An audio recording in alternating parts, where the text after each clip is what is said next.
Ça faisait 36 matchs que le Real Madrid... Laissez-moi remettre mes lunettes. La douleur est trop, les amis. 36 matchs sans perdre pour au final perdre contre Lille.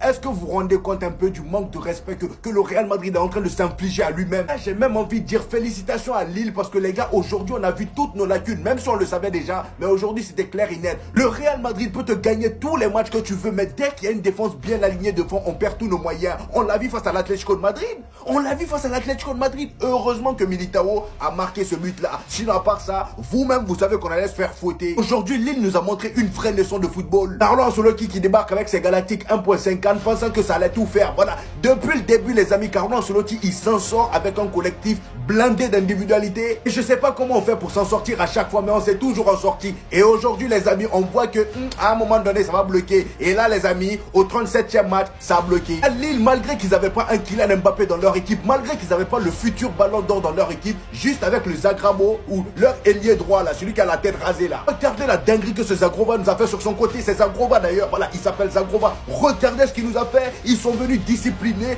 tout le monde jouait pour tout le monde. L'équipe était bien en place. Contrairement à nous, eux ils sont venus avec un réel plan. Et c'est pourquoi ils ont gagné. Voilà, il n'y a pas de triche dans le football, c'est clair. Aujourd'hui c'était pas Bobby Charlton, aujourd'hui c'était Bobby Charles. T'es Charles, c'est quoi ça? Explique-nous c'est quoi ton problème? Nous on pensait que c'était Mbappé qui allait jouer comme ça. En fait c'est le petit arrivé hier de 17 ans, il se prend déjà pour R9. Pour ceux qui n'ont pas compris, Vinicius qui bute sur le gardien. Le ballon retombe derrière, comme vous pouvez le voir, Henrik le réceptionne. Là comme vous pouvez le voir, le gardien est très proche, il y a quand même pas mal de défenseurs aussi devant lui. Il peut calmer la situation, prendre l'information qu'il y a des joueurs qui sont démarqués autour de lui. Comme vous pouvez le voir, hein, totalement libre, demandant le ballon. Et il nous fait quoi? Un tir forcé. Regardez bien où il finit. Hein.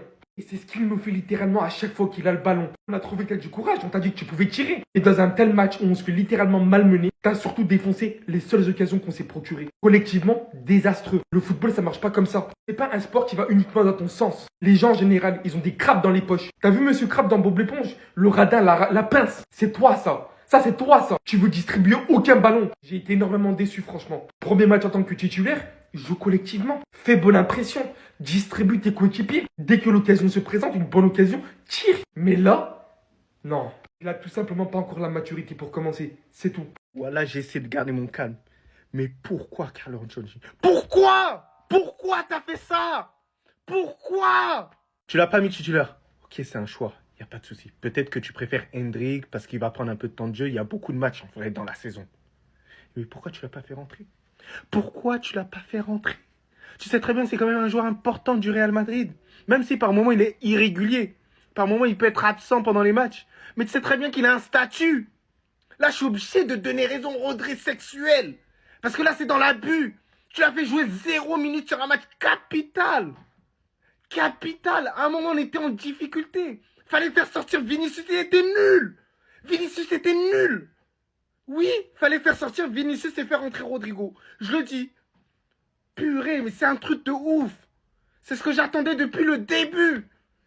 Qu'ils prennent le courage de sortir Vinicius. Faut arrêter au bout d'un moment. Je suis énervé sur ce match-là.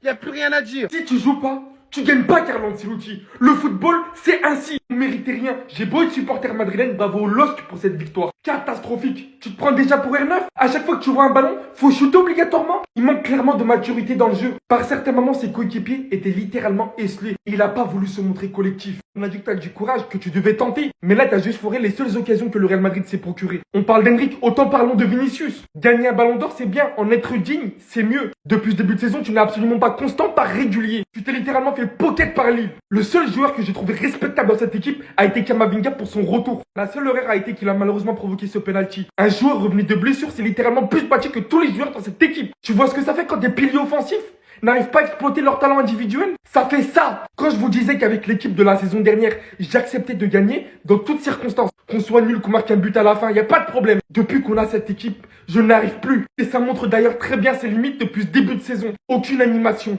aucun thème de jeu, aucun style. On se repose sur des individualités. On prend un but, j'ai cru qu'on allait se réveiller, on continue à dormir. On continue à avancer avec le même système, rien qui change. Il n'y a aucun fond de jeu et je n'arrive plus à l'accepter. On est en Ligue des Champions aujourd'hui, c'était notre jardin. J'ai pas envie de citer des paroles sévères, mais réveille-toi. Parce qu'aujourd'hui on s'est littéralement fait malmener par ce mec et son équipe. Lui c'est trop grave. Il était là que pour prouver aujourd'hui. Il était là pour montrer aux yeux du monde entier ce qu'il valait. Il s'est dit c'est le Real Madrid, les lumières seront là. Il y avait tout. l'agressivité, le jeu, la capacité technique. Le seul Brésilien sur le terrain aujourd'hui, c'était lui. Donc Hendrik, toi aussi t'as ce problème. Depuis le début de la saison avec le Real Madrid, t'es remplaçant et à chaque fois qu'on te donne un peu de temps de jeu, tu rentres pour effrayer les gens. Aujourd'hui, Carlo Ancelotti a décidé de te mettre titulaire. Je me suis dit, enfin, montre-leur c'est quoi un homme marié. Résultat, t'as été moyen. Aujourd'hui, tout n'a pas été mauvais, c'est vrai, mais dans les déplacements sans ballon, je te trouve tellement mou. J'ai l'impression qu'il commence à jouer seulement quand il a le ballon sous les pieds. Il y a eu certaines actions où t'as été très bon, mais celle-là, tu m'expliques. Je peux comprendre que parfois, quand tu rentres du banc et que t'as seulement 10 minutes pour t'exprimer, tu joues à l'égoïsme parfois. Y a pas de souci, t'es un attaquant. Et en plus de ça, ça t'a souvent réussi. Mais là, mon frère, comment? Regardez, le gars, il est tout seul ici. Il est tout seul ici. Pourquoi tu te mets à faire un lob bizarre avec ton pied gauche qui part tomber de l'autre côté? On aurait pu égaliser sur cette action. Regardez là, le gars il est tout seul. Vous allez me dire, ah il n'a pas vu, mais prends tes informations bordel. Maintenant t'es un homme marié, nous on te considère plus comme un gamin. Ta vision est censée être aiguisée plus que les autres, donc ce genre d'erreur là je peux pas accepter. Aujourd'hui t'avais l'opportunité enfin de montrer au monde entier qu'en termes d'attaquant pur t'étais plus chaud que Kylian Mbappé, mais malheureusement non, t'as pas fait ce qu'il fallait. T'es pas trouvé si dangereux que ça, et en plus de ça la défense de Lille tellement ils étaient solides même, y a pas que lui qui a été nul aujourd'hui hein. Même Vinicius les amis lui-même je vais l'attaquer après. Franchement les gars on a été nuls à chier offensivement. Même celui qui me regarde là il est rentré, n'a pas fait grand chose. Lui aussi je vais l'attaquer après. Il rêve de jouer au Barça et il est libre cet été. Ter Stegen se fait vieux et Chesney il est là que pour la fin de la saison. Et on pourrait remettre Koundé dans l'axe et faire passer Thiago Santos à droite. Je vais oublier personne ce soir. Que des trompas à Lille. Chevalier ce soir il était en mission. Mais pour ceux qui suivent pas Lille, ils savent pas qu'il est toute sa vie en mission. Ce gardien est tout simplement phénoménal. Je suis amoureux de lui depuis la toute première heure où je l'ai connu. Je comprends toujours pas pourquoi il est pas titulaire en équipe de France. Allez, je pars en cacahuète. Ce soir, je me lâche. Bon, j'avoue, il y a Maignan. Mais en tout cas, ce mec-là, il doit être dans les 3. Et pas en tant que 3e. Jonathan David, qui rêve de jouer au Barça. Qui l'a déjà déclaré en interview que son rêve était de jouer pour le FC Barcelone. Qui est libre de tout contrat cet été. C'est-à-dire gratuit. Qui pourrait venir remplacer Robert Lewandowski. Qui pourrait partir. Ça serait sympatoche. Et Thiago Santos, si vous me connaissez, si vous me suivez, j'ai déjà parlé de ce joueur. Je le trouve tout bonnement incroyable. Sous-coté, l'un des meilleurs au monde à son poste actuellement. Et je le pense sincèrement. On sait que c'est un poste où il y a énormément de manques. C'est très dur d'en trouver sur le marché. Techniquement, offensivement, ce qu'il apporte. Et défensivement, je le trouve vraiment bon. Pour l'avoir vu de près de mes yeux à Lille plusieurs fois, je vous jure que cet homme est impressionnant. On va saluer quand même les performances d'autres joueurs, comme Zegrova ce soir. Comme Diakité, je me répète, toute l'équipe a fait un effort collectif monstrueux. Vraiment les Lillois, merci pour le spectacle.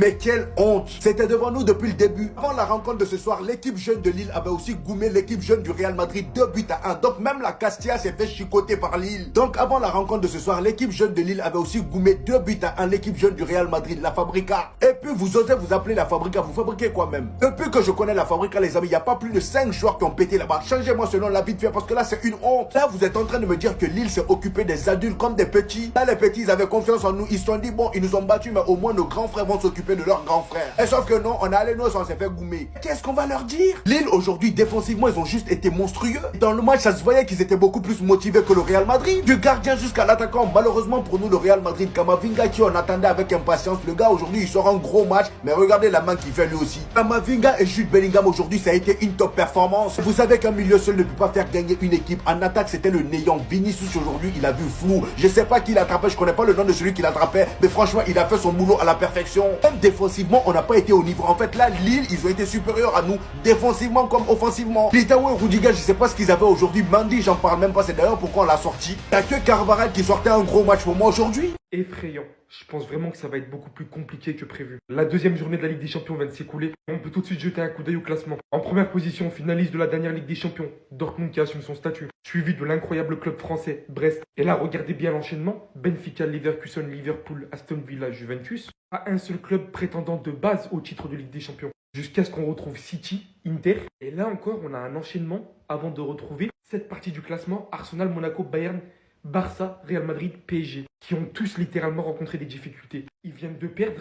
Ils ont perdu aussi. Ils ont perdu aujourd'hui contre Aston Villa. La difficulté de ce format est beaucoup plus dure que prévu, je peux vous le dire. Entre le fait que les grosses équipes affrontent directement des grosses équipes dès le départ, ou les petites équipes qui n'ont pratiquement aucun complexe, qui veulent faire montrer qu'eux aussi sont là pour une raison, pour une cause. Il est effrayant en fait ce format. C'est trop une dinguerie, hein, je ne m'attendais pas, bien évidemment. Il reste beaucoup de journées. Et forcément, je m'attends à ce que les grandes équipes arrivent quand même à monter dans le classement sur le long terme. Mais on est à l'abri de rien du tout. Je peux vous le dire, il va y avoir des surprises. Dites-moi dans les commentaires ce que vous en pensez et les éventuelles surprises que vous voyez.